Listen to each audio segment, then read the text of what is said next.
Minha amada família eletrônica fácil, muitos iniciantes no mundo da eletrônica acabam cometendo alguns erros fatais que inclusive podem fazer com que essa pessoa pense que eletrônica não é para ela, que ela nunca vai conseguir arrumar uma placa corretamente, de que manutenção eletrônica é ultra mega difícil, complicado, e então podendo até desistir do mundo da eletrônica. Eu vou falar isso para você agora nesse vídeo.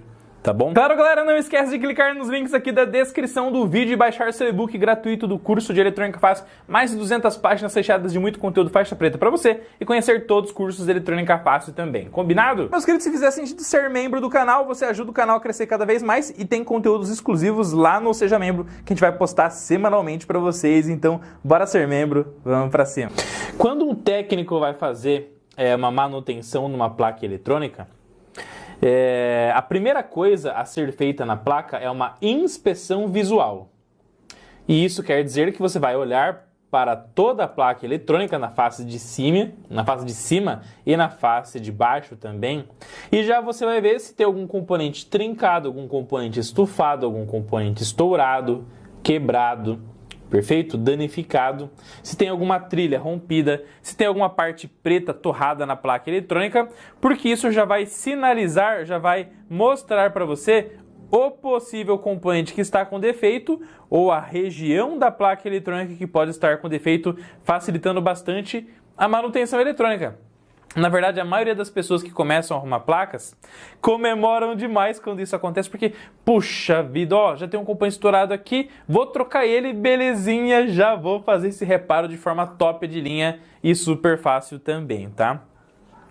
Porém, nisso pode começar a nascer uma frustração, chateação e até mesmo alguns acidentes, tá bom? Por quê, gente? Porque imagine que você pegou essa placa eletrônica aqui e você tem então um capacitor, como esse daqui que está aqui no link DC da nossa fonte de alimentação chaveada, e esse capacitor ele está explodido, ele está estourado, tá bom? A primeira reação de qualquer pessoa já fala: meu, beleza, vou fazer então a substituição do capacitor e já era, placa vai voltar de volta à vida. E aí, gente, quando troca o capacitor, solda outro no lugar e energiza a placa de novo, sem seguir os procedimentos de segurança, sem usar uma lâmpada em série, sem se preocupar com o nível de tensão que você está colocando, sem se preocupar com coisas que eu vou citar para você daqui para frente nesse vídeo, o capacitor pode estourar, o capacitor pode explodir novamente.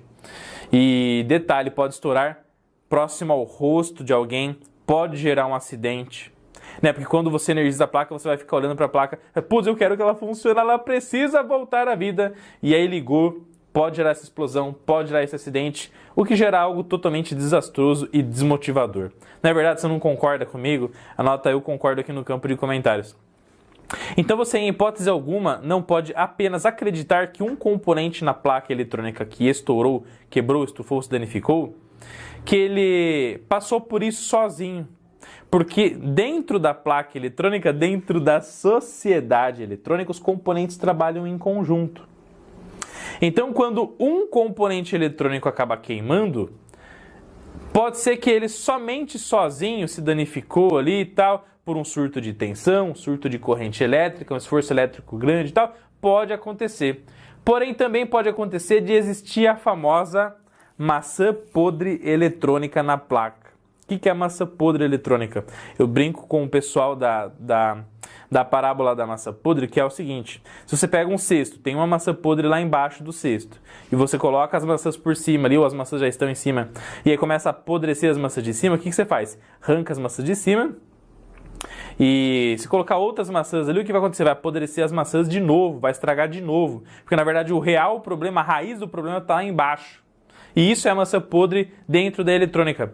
Um componente que está queimado que faz com que os outros que estão ao redor se danifiquem também, gerando um mau funcionamento da placa eletrônica. Então, por exemplo, sempre quando estoura esse capacitor aqui, ó, já indica o quê? Que teve um surto de tensão, muitas das vezes, e que também essa ponte retificadora pode ter entrado em curto, mandando o sinal alternado diretamente para um capacitor polarizado que deve receber polaridade fixa. E aí, só trocar 10 capacitores não vai resolver o problema, porque quem está fazendo ele queimar nas próximas vezes que for energizado é a ponte retificadora em curto.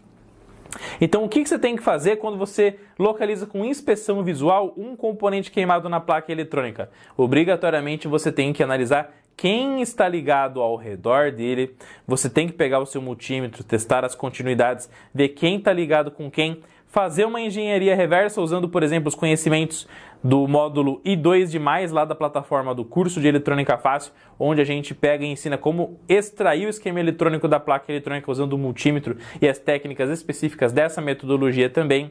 E aí você localizando então, nesse meio tempo aqui, ó, nesse meio termo, nesse local, quem está interligado com quem? Você fala, opa, esse capacitor recebe a tensão aqui dessa ponte, essa ponte recebe daqui, que passa por esse componente, que passa por esse... Opa, beleza. Então, já que a tensão para chegar aqui passou por esses caras, se esses caras estiverem com problema, pode induzir um defeito aqui também. E aí você vai rastreando e fala, opa, realmente a ponte está em curto. E aí você vai trocando os componentes que estão naquelas interligações a fim de trocar exatamente todos que estão com defeito para quando energizar, aí sim a sua placa voltar à vida de forma sensacional. Perfeito, gente? Então não cometa o erro de toda vez que você vê um componente estourado, explodido na placa eletrônica, você já trocar ele imediatamente e já energizar a placa sem os procedimentos de segurança que são muito importantes. E a gente ensina lá no curso de Eletrônica Fácil para vocês também, tá bom? Todas essas tristezas, esses problemas podem acontecer com você, então não passe por isso. Não esquece de baixar o seu e-book clicando no link aqui da descrição do vídeo e faça um curso com a gente para aprender eletrônica do zero com uma faixa preta no curso de eletronicafácil.com.br. Fechou? Logo, logo, novos conteúdos exclusivos para membros. O botão Seja Membro aqui embaixo. Um forte abraço, tamo junto, fiquem com Deus e vamos para cima. Até mais!